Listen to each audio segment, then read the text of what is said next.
Hola, les saluda Rafael Afanador. A nivel muy personal, quiero contarles lo que sucedió el 1 de noviembre del 2011, cuando invité al Club del Nogal a un amigo muy especial para que compartiera su testimonio. Dos cosas que me dejaron bastante inquieto, y por segunda vez lo escuché cuando él compartió y dijo: pido perdón públicamente. Uno. Dos. Gracias a Jesucristo, mi vida es otra. Tengo una nueva vida. Escúchelo, tome el tiempo, saque ese tiempo para escuchar, que usted mismo se impactará de escuchar y posiblemente algunos de ustedes van a ser transformados también en su vida. Escúchelo, saque el tiempo. Nos vemos.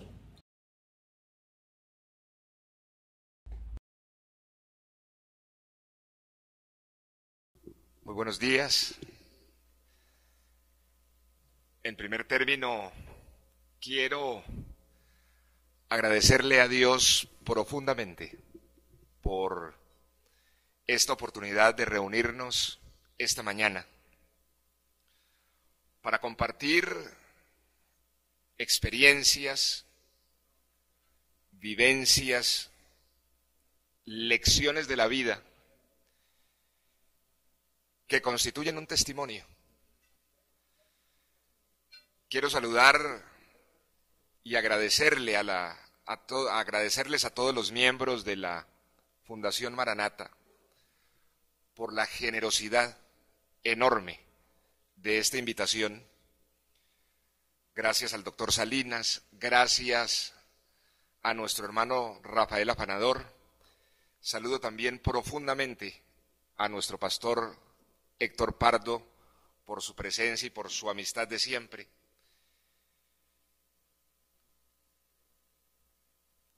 Y me siento sumamente honrado por la invitación de la Fundación Maranata, pero también por suceder en estos desayunos, en estos encuentros. Compartir el testimonio. La verdad, esta es la segunda vez que lo hago. Para mí nunca resultó fácil compartir el testimonio. Y la verdad es de los intentos más perseverantes de los últimos años, entre otras cosas por la insistencia de Vivian, que me viene diciendo desde hace años: Carlos, el testimonio, hay que trabajar el testimonio. El testimonio es uno de los ejercicios del cristiano más importantes. Y la verdad, a mí me ha costado un trabajo gigantesco.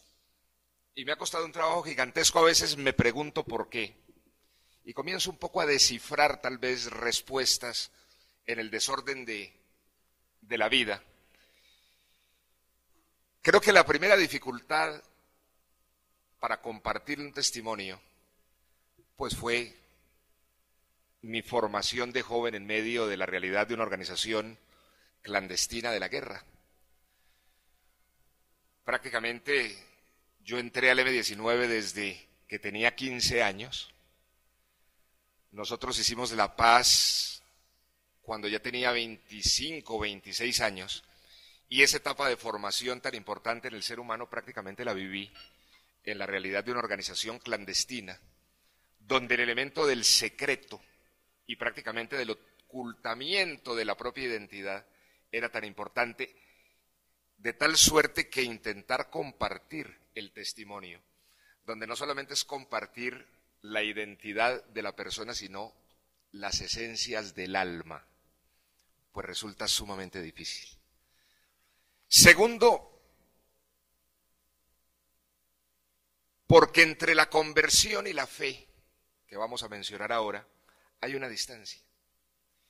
Y creo que uno realmente se arriesga a compartir un testimonio y a mostrar y abrir su corazón entre hermanos cuando siente que de verdad lo que le ocurrió de verdad.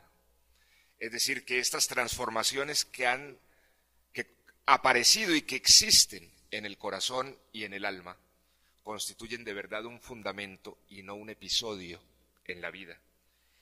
Y esa realidad o esa diferencia entre un episodio de la vida o un cambio verdadero del corazón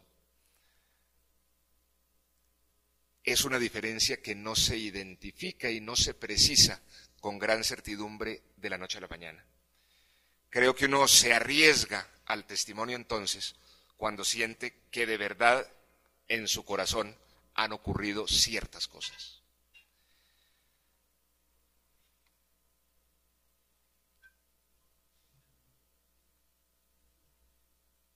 Es también importante, es decir, identifico también en la posibilidad de compartir el testimonio, haber podido descifrar el significado del testimonio. Siempre peleé y tal vez confundí la idea de que el testimonio era la elaboración de una autobiografía. Casi que era como recoger la experiencia propia, convertirla en libro, en exposición, en conferencia, y exponérselas a las demás personas. Ese ejercicio no me interesaba, no me interesa. Creo que ni mi vida es muy interesante como para volverla una biografía, mucho menos escrita por su propio autor. Y creo que mi vida tampoco significa un ejemplo para los demás, de tal suerte que le encontraba poco valor a compartir una autobiografía de Carlos Alonso Lucio. Pero cuando encontré el significado de lo que es el testimonio, me pareció que podría comenzar a tener algún interés y alguna importancia. Y es que el testimonio no se trata de contar la vida de una persona por su propio autor, sino que el testimonio es exactamente lo que Cristo, lo que Dios es capaz de hacer en el corazón y en la vida de una persona. Y eso sí merece ser mostrado a los demás, porque allí el protagonista no es el autor de esa biografía, sino Dios Cristo actuando en el corazón de un ser humano y mostrando los resultados de esa presencia y de esa vida nueva en esa persona. Eso sí puede constituir un punto de referencia, un punto a mostrar, un punto a ver y un punto por lo menos a observar. Creo entonces que el sentido del testimonio puede ser importante en la medida en que contribuya a esa definitiva tarea que tenemos los cristianos, que el Señor la destaca como una de las fundamentales, que es la tarea de la Gran Comisión, esa tarea de buscar que las personas cada vez encuentren y se encuentren más con Dios. Pero bueno, comencemos algo del testimonio. Nací de una familia colombiana, con la bendición de Dios de ser una familia llena de amor, con unos padres ejemplares, dentro de la realidad de una cultura primordialmente católica que ha venido de la historia de Colombia, y en un país como el nuestro, que ha sido atravesado históricamente por las guerras y por los conflictos. En medio de esa historia de guerras, me encontré siendo muy joven con otra guerra, que fue la guerra que vivió el M-19. Entré en el año 78, en el 79, teniendo apenas 15 años, y viví todas las experiencias de esa vida en el M-19. Viví la primera protagonista de cualquier guerra, que es la realidad de la muerte, la violencia, la sangre, todas sus pasiones, todos sus horrores, todas sus reflexiones, todos sus dolores, todas sus lecciones. Fue una etapa muy intensa de andar montañas, ciudades, el exterior, de compartir y conocer gente con quienes vivimos hermandades, experiencias, amores y lecciones muy profundos. En medio de la búsqueda por buscar una Colombia más justa y más digna. La verdad, escogimos un camino doloroso, un camino que nos convenció en su trasegar de que no es a través de la violencia, no es a través de la sangre, no podemos enarbolar la búsqueda de la vida desde un escenario cuyo protagonista mismo es la muerte. Pero lo cierto es que allí formamos buena parte de nuestra personalidad y sembramos unos hechos que significaron en la historia de Colombia. Hicimos la paz en el año 90, después de un proceso de paz frustrado en el año 84 durante el gobierno del presidente Betancur. Finalmente en el año 90, con el presidente Barco, hicimos la paz, firmamos la paz, suscribimos unos acuerdos que cumplimos y que cumplieron. Y eso nos marcó la entrada y el caminar en una etapa distinta, que fue la de la política. Ya en la política formé parte, hicimos la campaña a la constituyente, formé parte de la Comisión Especial Legislativa, llegué al Congreso de la República, a la Cámara de Representantes, al Senado, en fin, diversas actividades propias de la política. Habiendo hecho la paz, pero en medio de la realidad de un país que no ha encontrado su paz. Y no solamente no ha encontrado su paz, porque aún existen protagonistas y conflictos de la violencia sumamente pesados y grandes en el país, sino porque Colombia aún no ha encontrado un corazón de paz. Casi que podríamos decir que buena parte de esa experiencia fue haber aterrizado en una paz de armas, pero en una nación llena de pugnacidades, llena de rencores, llena de hostilidades. Y en medio de esas hostilidades vivimos en el Congreso de la República debates, peleas, contradicciones que tuvieron al final inclusive expresiones judiciales.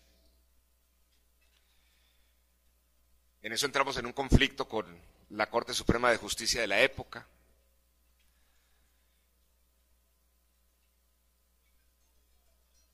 Y antes que someterme a ese proceso judicial, decidí del Senado volver a pasar a la clandestinidad, volver a pasar a la guerra.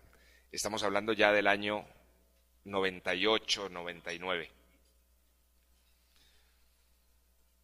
Volví al monte.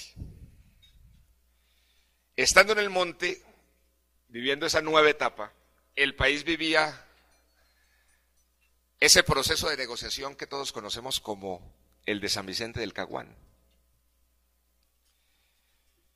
Cuando regresé a esa nueva etapa de la clandestinidad, me encontré con alguien que había conocido hacía muchos años, muy amigo mío, Gavino, el comandante del ELN. Y él me dijo: Carlos, regresar a la guerra en estas nuevas circunstancias, el conflicto ha cambiado sustancialmente.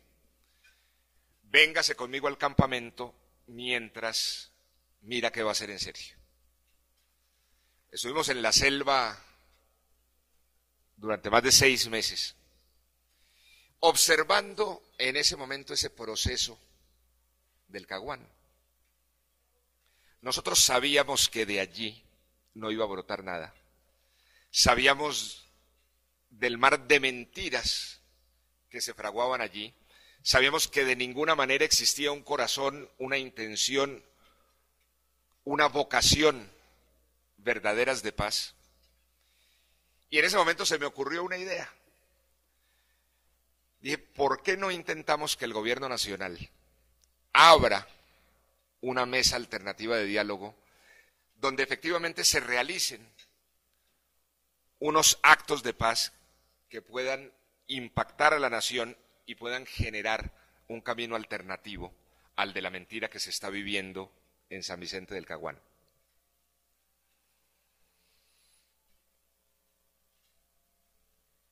Me dijo Gavino, bueno, ¿y cómo hacemos? Dije, el gobierno no tiene en este momento oídos sino para el tema de las FARC. Propongo lo siguiente, que el ELN renuncie al secuestro unilateralmente, libere a todos sus secuestrados sin condición previa, y yo intento hablar con Carlos Castaño, para aquel entonces el jefe de los paramilitares, a fin de que ellos renuncien a las masacres y sobre esos dos hechos, sin condiciones, poder convocar al gobierno y a la sociedad para abrir una mesa alterna de negociaciones. Gavino me dijo, Carlos, yo veo muy difícil la posibilidad de compartir una estrategia con los paramilitares. Sin embargo, si usted logra convencer a Castaño, el ELN avanzaría en ese camino. Yo me fui a hablar con Castaño. Me encontré con él en el nudo de Paramillo, le expuse la idea e inmediatamente la aceptó. Dijo, estoy de acuerdo, avancemos, es una propuesta audaz, veámonos rápido y comencemos, mejor dicho, dígale a Gavino que estoy de acuerdo. Yo regresé al campamento, le dije a Gavino y prácticamente comenzábamos ya la etapa de montar ese escenario, es decir, de hacer la carpintería de una decisión política de esa naturaleza.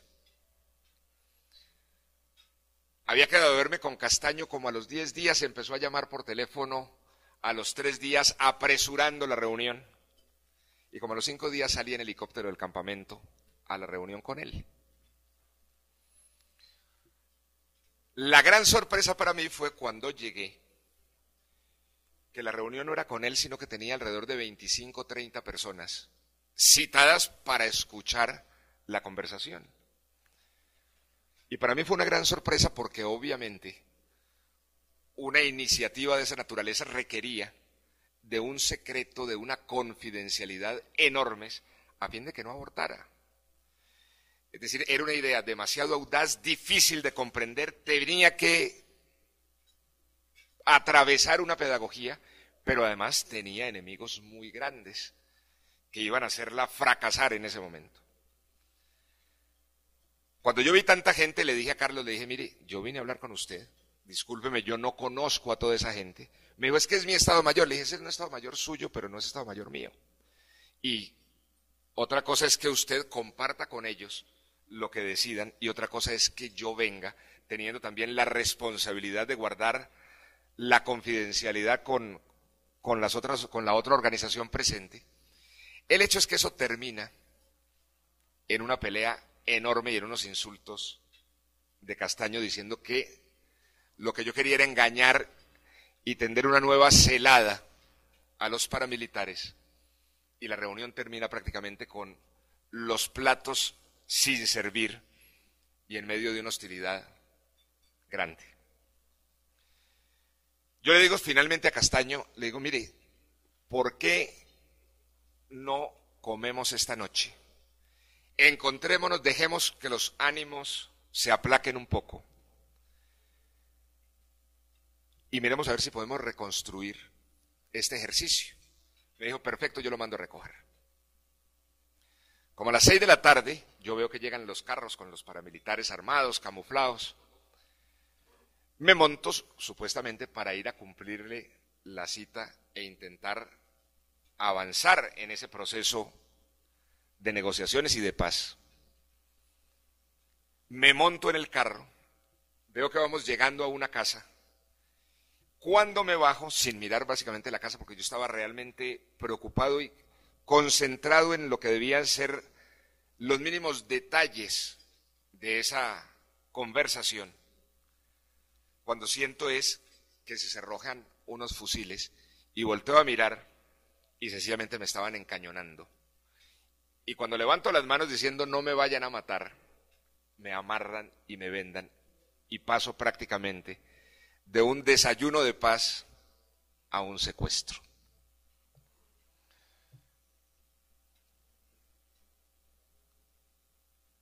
Para no alargarles la historia, fueron 10 días. 10 días de mucho dolor, de un desconcierto profundo. Fueron 10 días de tortura.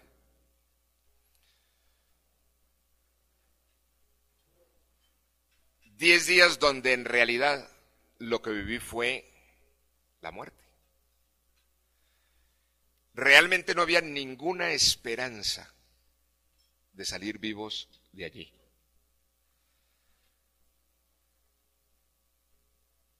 Entre otras cosas porque ya Carlos y los paramilitares me señalaban no como un senador emisario de paz, que era en ese momento, sino como un miembro de la dirección y de la comandancia del ELN.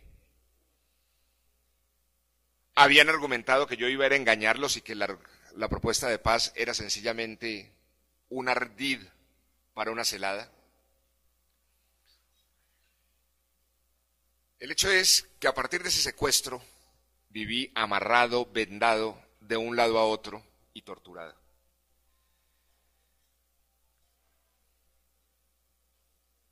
Yo nunca había sido, yo nunca fui ateo. Entre otras cosas porque, digamos que lo fundamental de quienes habíamos vivido en el M-19 no éramos marxistas y menos marxistas en el ateísmo.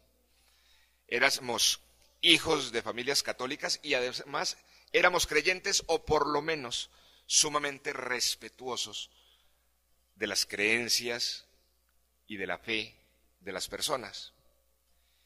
Pero extraordinariamente estando en el campamento de Gavino, yo comencé a rezar.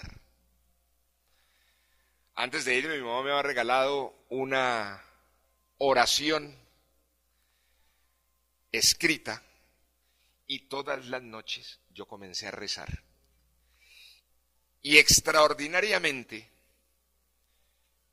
un día le dije a Gavino, no voy a salir en 3 días de mi guindo. Me dijo, ¿por qué? Le dije, porque voy a hacer un ayuno. Me dijo, ¿y qué es eso? Le dije, yo tampoco tengo muy claro, pero creo que eso es no comer ni tomar nada durante 3 días. Voy a ver de qué se trata el tema. Y efectivamente me encerré, no salí, no tomé ni agua durante 3 días. El Señor me ha puesto a hacer ese ayuno. Creo que sin ese ayuno yo no hubiera tenido la fortaleza espiritual y anímica para soportar 15 días después el secuestro y la tortura. Ya prácticamente sin ninguna esperanza de salir de ese secuestro, amarrado y vendado, yo logro tirarme del catre donde estaba, me arrodillé y le pedí a Dios. Le dije, mire, Dios, nada humano aquí ya es posible. Es decir, no hay poder humano que me saque de aquí. La reducción es total. Le pido que me salve. Y decía, le pido que me salve por 3 cosas. 1, por la paz de Colombia. 2, por mis hijos. Y 3, para vivir el amor con Vivian, que en ese momento apenas comenzaba. Le dije, mire, Señor, yo le juro que si salgo de aquí vivo, nunca en mi vida volveré a las armas. Es decir, saldré con un corazón distinto y renunciando absolutamente a la violencia. Como 3 días después, estábamos ya ni siquiera en una casa, en un catre, sino en un último monte donde la naturaleza nos superaba. Había solamente una hamaca y tuvimos la sesión de tortura más dura. Cada vez que entrábamos en una sesión de tortura, yo sentía más lejana la posibilidad de salir vivo. Entre otras cosas, porque pensaba que cada vez que torturaba, se arriesgaba menos a que yo saliera y contara que me habían torturado. Es decir, lo que más temía de la tortura no era la tortura en sí, sino el hecho de que la tortura es un paso muy difícil de echar para atrás. La tortura es un acto demasiado degradante, demasiado vergonzoso como para dejar salir vivo al torturado. Esa última sesión fue muy dura, entre otras cosas porque el empeño de Carlos era que yo le entregara la clave para desencriptar el computador personal que me había quitado al momento del secuestro. Obviamente nunca entregué esa clave y ya exhausto a las 6:30 de la tarde me siento en la hamaca al final de esa sesión y uno de los secuestradores tenía prendido el radio, estaban oyendo alguna de las emisoras, Caracol tal vez, y escuché a Horacio Serpa dándole a mi familia el pésame por mi muerte. Y después una cantidad de personas de los gremios, de los partidos, del Congreso, rechazando el asesinato y dándole las condolencias a la familia por mi muerte. Yo dije, claro, hoy fue la más dura porque hoy es la última. Dije, se viene el fusilamiento. Como a los 10 minutos, el jefe de esa unidad de guardia me dice, camine que nos vamos. Le dije, ¿nos vamos para dónde? Ya van a ser las 7 de la noche, esto está oscuro, por aquí no hay dónde caminar. A usted ya le llegó, fue la orden de fusilarme. Me dijo, créame que no. Le dije, sí llegó la orden de fusilarme, solamente le pido una cosa, no me vaya a matar por la espalda. Es decir, morir en medio de la cobardía es absurdo. Si me va a fusilar, fusíleme de frente y déjeme, yo le doy la orden. Me dijo, no, créame que no tengo la orden de fusilarlo, sino de trasladarlo. De allí salimos y llegamos a un pie de carretera. Me sentaron en una piedra hasta que escuché que llegaban unos carros. Me montaron vendado, amarrado, y nos fuimos. Al cabo de media hora llegamos exactamente a la casa donde habíamos tenido la discusión con Castaño. Ahí nos vimos, me quitó la venda, nos sentamos en la sala. Me dijo, ¿ha oído noticias? Le dije, sí, he oído noticias. Me dijo, pero todavía no es cierto. Le dije, evidentemente todavía no es cierto. ¿Qué va a pasar? Me dijo, ¿se toma un whisky, Carlos? Le dije, no, yo no tomo whisky amarrado. Me dijo, no, quítenle las esposas y conversemos un rato. Le dije, ¿qué va a pasar? Me dijo que mañana comenzamos un consejo verbal de guerra del Estado Mayor de las Autodefensas contra usted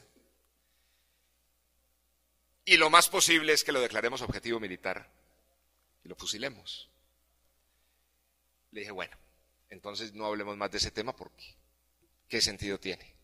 Y comenzamos a hablar de otras cosas, de la vida, de la guerra, de nuestras experiencias mutuas en la realidad de la violencia de este país. Escuchamos música, intercambiamos opiniones sobre literatura, hablamos de política, en fin, se convirtió en una charla donde había una característica divertida y era que en nada estábamos de acuerdo.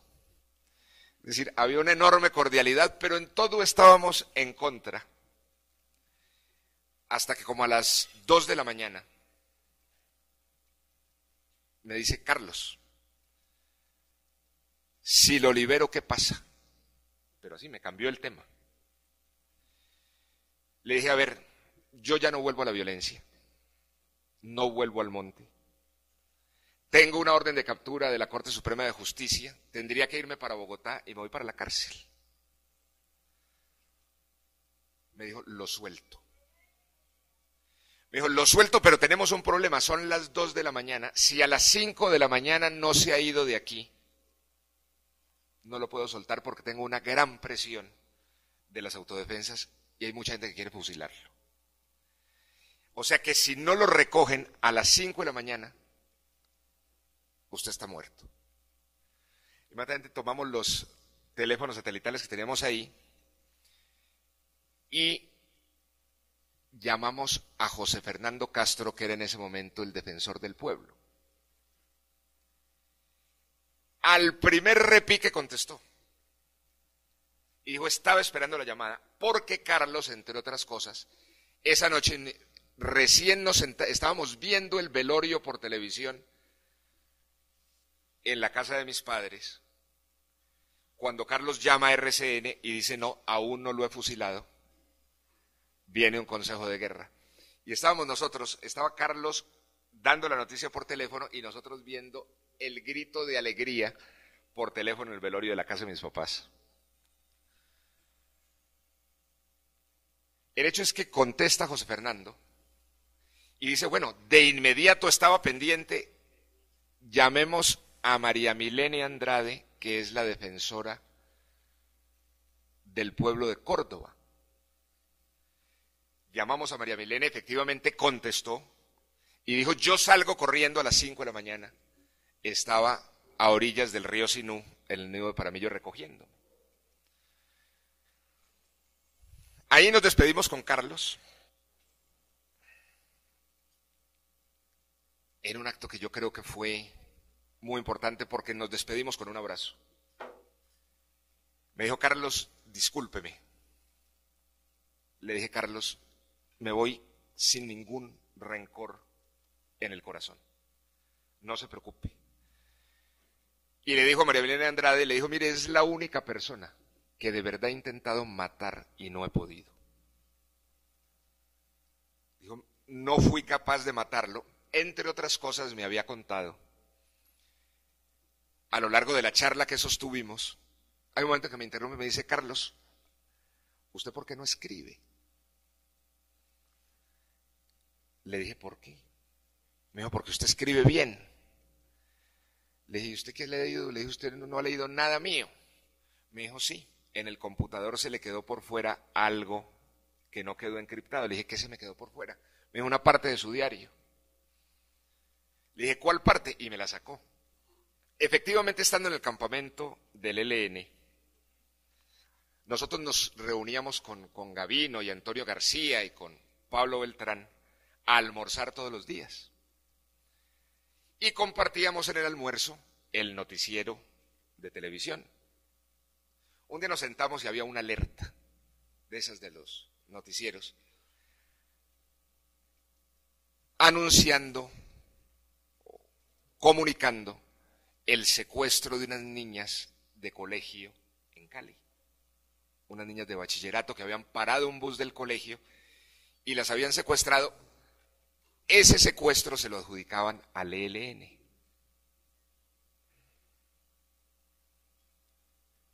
Inmediatamente terminó la noticia y nos quedamos callados. Y le dije a Gavino, ¿esto es cierto? Me dijo, no sé. Le dije, averigüe, porque si eso es cierto, yo salgo del campamento mañana mismo. Le dije, yo conozco la guerra, conozco los dolores, conozco los excesos, pero hasta niños no. Es decir, tenemos que sacar a los niños del conflicto. Me dijo, esperemos un momentico, veámonos más tarde. Cada cual se fue para su guindo. Como a las 5 de la tarde o 6 de la tarde, me mandaron llamar. Y me dijeron, efectivamente, el secuestro es del ELN. Le dije, yo no tengo nada que decir. Ya lo mío está dicho. Es decir, si el ELN persevera en ese secuestro, yo me voy del campamento. Me dijeron, no, nosotros ya conversamos. y pensamos que tenés toda la razón. Es decir, los niños no pueden ser víctimas y menos de un secuestro y de un movimiento que se dice revolucionario. Y tomaron la decisión, me dicen, molestando, dice, solamente tenemos un requisito para liberar a esas niñas, y es que redactes el comunicado que va a firmar la comandancia del ELN para liberar a esas niñas sin ningún tipo de contraprestación. Yo feliz me fui, escribí el comunicado y efectivamente las niñas fueron liberadas al otro día. Pero obviamente en el diario yo había escrito de la felicidad de haber podido participar en eso. Y en medio de la guerra y de la política, que son experiencias tan concretas pero tan abstractas y tan absurdas a veces, un hecho concreto de una libertad y la salvación de unas niñas, la calma de unas familias, me llenaba en ese monte de alegría, y eso quedó plasmado en el registro de ese diario, que por cosas de Dios se habían quedado por fuera de la encriptación y Carlos las había leído. Y sobre la lectura de esa fecha del diario, Carlos construye una idea sobre mí que le impide matarme. Cuando nos despedimos y nos subimos en el carro con la defensora del pueblo, me dice, doctor Lucio, esto es un milagro. Le dije, ¿por qué? Me dice, imagínense que yo soy defensora del pueblo desde hace 4 años. Imagínense usted lo que es ser defensora del pueblo y manejar el tema de derechos humanos en Córdoba. Dijo, a los pocos meses de haber iniciado este trabajo, mi marido me dijo, María Milene, o el trabajo o el matrimonio. O la única forma de sostener esta familia es que usted a las 8 de la noche se desconecta de los teléfonos y volvemos a prenderlos a las 7 de la mañana. Dice, eso lo hicimos desde ese día. Han pasado 4 años. Y la primera vez que prendemos los teléfonos de la casa fue hoy.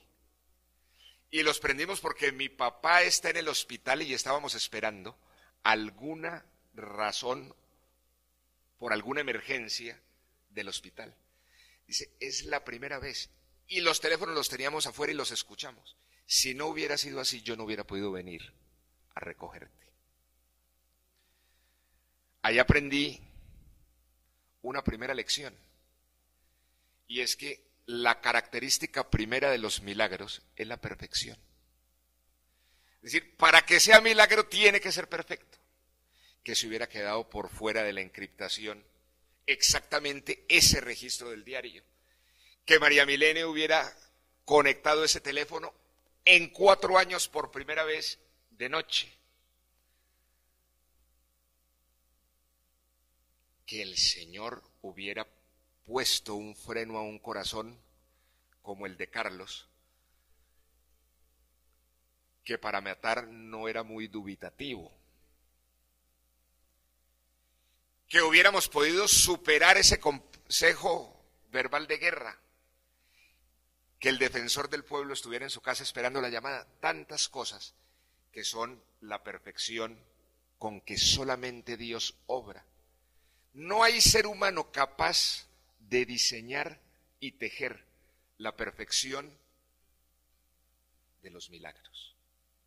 De tantas cosas tan desconectadas que se conjugan y coinciden para hacer la verdad de un milagro. Llegué a Bogotá y a la cárcel. Y en esa cárcel, ya con el apoyo de Vivian, de algunos pastores y estudiando la palabra, comenzando mi vida de cristiano, recibí una segunda y fundamental lección de Dios. Cuando yo era senador, tal vez entre otras cosas por haber venido de la experiencia de la guerra, pues obviamente manejaba una seguridad particularmente fuerte y activa. Y yo decía, en medio de mi vanidad, hay 2 capítulos de la vida de Colombia que yo ya no voy a vivir. Yo ni soy secuestrable ni soy apresable. No soy secuestrable porque tengo más de 20 hombres en la seguridad, son compañeros míos que vienen del M-19, las armas son nuestras, no tenemos capacidad de infiltración, no tienen más de 2 minutos para reaccionar, pueden matarnos en la ciudad con un explosivo, con un francotirador, pero llegar a la posibilidad de desarticular la seguridad, sacarme vivo y llevarme, es un imposible táctico y operativo. Pero además no soy apresable porque cuando me dictaron la orden de captura me fui para el monte y teníamos 1000 hombres enfusilados, de tal suerte que podían bombardearnos, pero no apresarnos. Cuando yo medio abro los ojos en la cárcel después de atravesar ese infierno, digo, acabo de vivir en 15 días los 2 capítulos de la vida colombiana que había dicho que no viviría. Es decir, el Señor tritura la vanidad. Y dice, el dueño de la vida no es usted, no son sus armas, no son sus fusiles, soy yo. Y a partir de ahí comienza un camino distinto, donde de verdad el espejo retrovisor adquiere dimensiones distintas y por lo general se astilla. Ese versículo bíblico de Juan 14:6 de yo soy el camino, la verdad y la vida, comienza a taladrar la reflexión y el corazón. Y lo primero que quiero compartir con ustedes es que el camino del cristiano es el camino más bello, pero no es el camino más fácil. La conversión significa una salvación. La conversión significa un encuentro con Cristo, pero de allí para adelante comienza un camino que en el caso particular mío ha sido lleno de dificultades. Entre otras cosas porque es un proceso en el que comenzamos a dejar de ser lo que éramos sin haber aprendido a ser lo que debemos. Y comienza una etapa donde uno vive miedos e incertidumbres sumamente duras. Porque ya entendemos que la vida y los criterios del mundo no forman parte de nuestro camino, pero tampoco conocemos las coordenadas y las brújulas de ese camino de fe que es el aprendizaje del cristiano. Y las tentaciones por devolverse son enormes. Entre otras cosas porque por lo menos la sensación, aunque mentirosa, pero sensación, de que uno es solvente en el mundo, de que es inteligente, de que tiene un reconocimiento, de que si va para la guerra tiene fusiles, de que si va para la política tiene votos, de que si va para la economía tiene plata, de esas cosas que forman parte de las lógicas en las que nos criamos y en las que vivimos, comienzan a desaparecer. Sabe uno que ni la plata es plata, que ni el fusil es fusil, que el voto no es voto, pero tampoco tiene claro qué es lo otro. Y comienza uno a lo que podríamos denominar pasar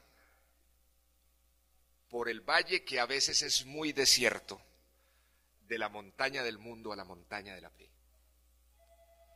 Por eso cuando Rafael me preguntaba cómo podríamos llamar esa charla del desayuno, yo le decía, hombre, de pronto llamémosla la conversión de la montaña, porque creo que el testimonio en alguna medida es pasar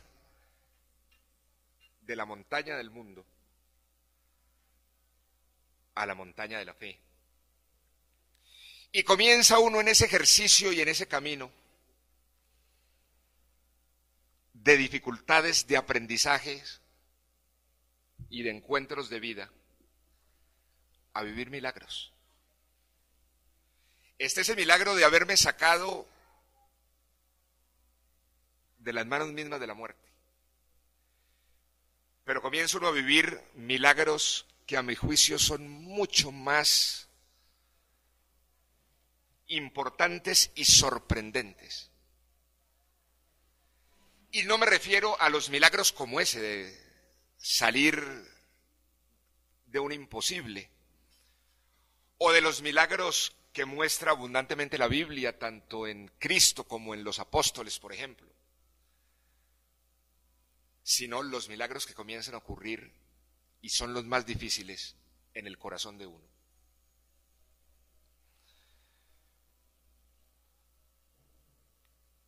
El cambiar el corazón de una persona ligada a la vida y a los criterios y a las lógicas del mundo, a mí me parece más imposible a veces que multiplicar panes y peces. Porque nada más terco que un ser humano, nada más difícil de transformar que un corazón, nada más difícil que mostrar en unos ojos llenos de escamas otra verdad y otra luz.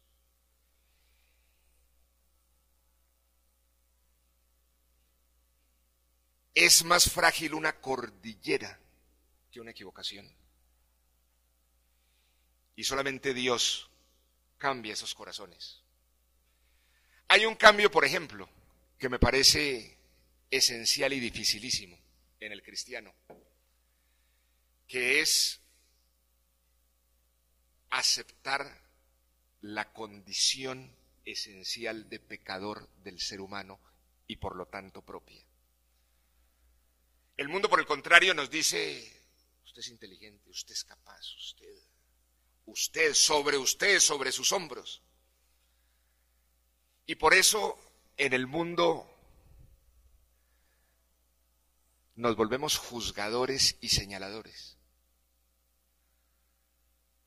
Yo creo que esa lección, cuando el Señor nos comienza a triturar y a cincelar la vanidad,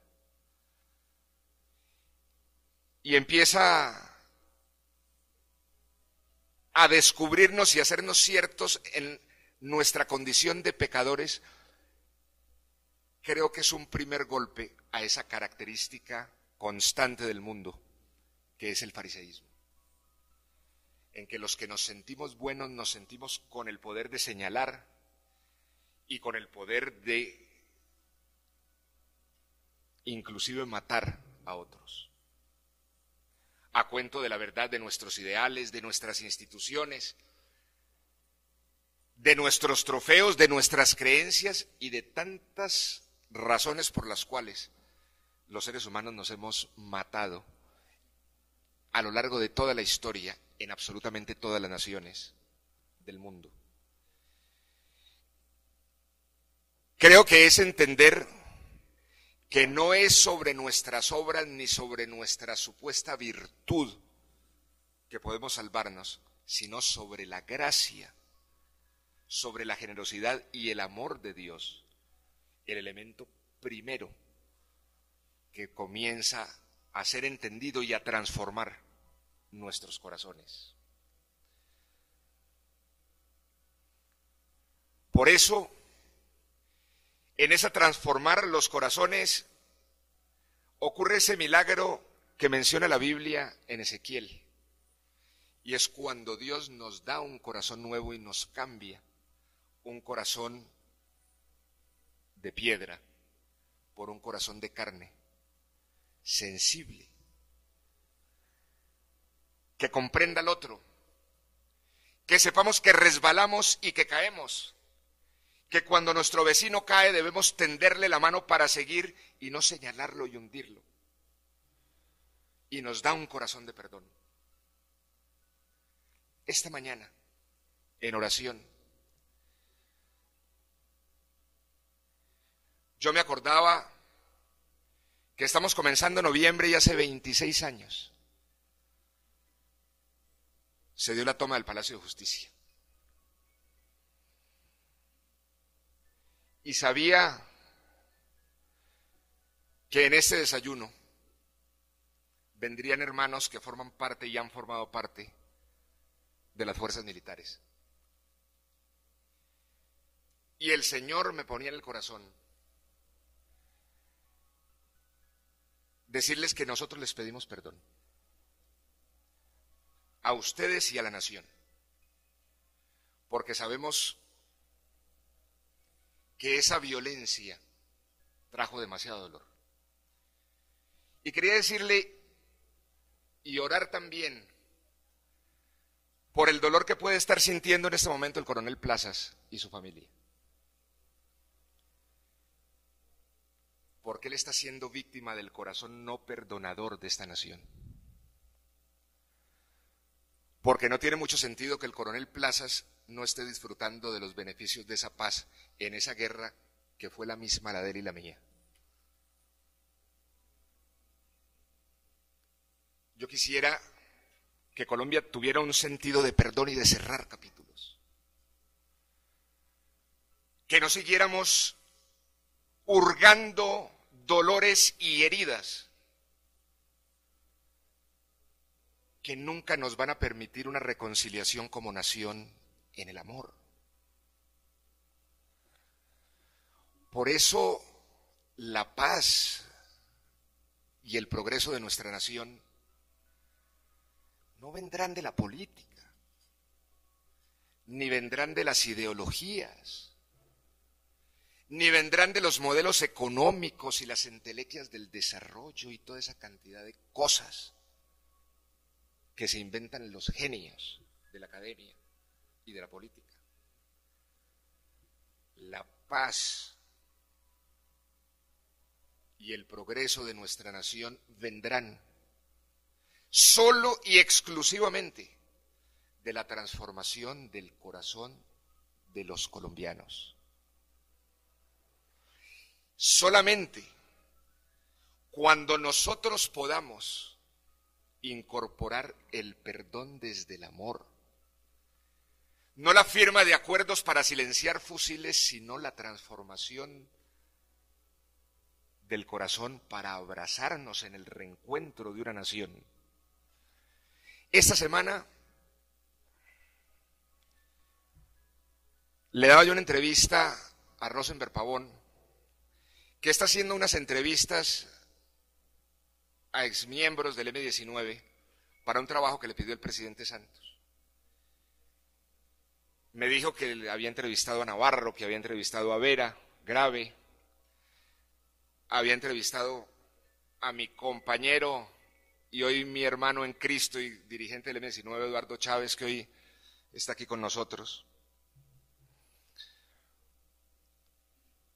Y decía, mire, la única visión distinta sobre la paz me la han mostrado Eduardo y usted, que son los cristianos. Porque todos hacen una lectura de la política. Y entonces las preguntas son, ¿y usted qué le diría a Cano? ¿Y usted qué piensa de Gavino? ¿Y usted qué cree de las Bacrimi? ¿Y usted qué piensa de la estrategia del gobierno? Yo le decía, mire, a mí me importa poco lo que en este momento estén pensando Cano y Gavino y aún el gobierno. Yo tengo otra preocupación, y es que en este país, en esta nación, con esta sociedad, no podemos construir paz. Le dije, si nosotros con la decisión que tuvimos, sincera y cierta de hacer la paz, hubiéramos aterrizado en este país de 21 años después, y no en el que hicimos, la paz no hubiera sido posible. En este país que venimos formando desde los medios de comunicación de escándalo en escándalo. En este país lleno de ONGs que vienen a sembrar una moral libresca, que piensan que por sobre todo está el cobro de cuentas y no la reconciliación. por esta alma pugnaz en que nos hemos convertido. Una nación donde juramos que nos está fallando la política o que nos está fallando la economía, no. Una nación donde nos está fallando el corazón. Hay elementos de insolidaridad, de violencia que van más allá. Me acordaba de una de esas historias parabólicas de que el Señor un día, Dios un día, cansado de tantas peticiones y tanta cosa del mundo, congrega a sus ángeles y les dice que va a esconderse. Y pide una asesoría de dónde esconderse. Entonces le dice un ángel: Señor, escóndase en lo más profundo del mar, que allá no llega el hombre. Y le pregunta al otro y le dice: mire, escóndase detrás del sol, detrás de la luna, allá no llega. Y Dios no estaba muy convencido. Y le pregunta al tercer ángel, que era como el más creativo, le dice: ¿dónde me escondo?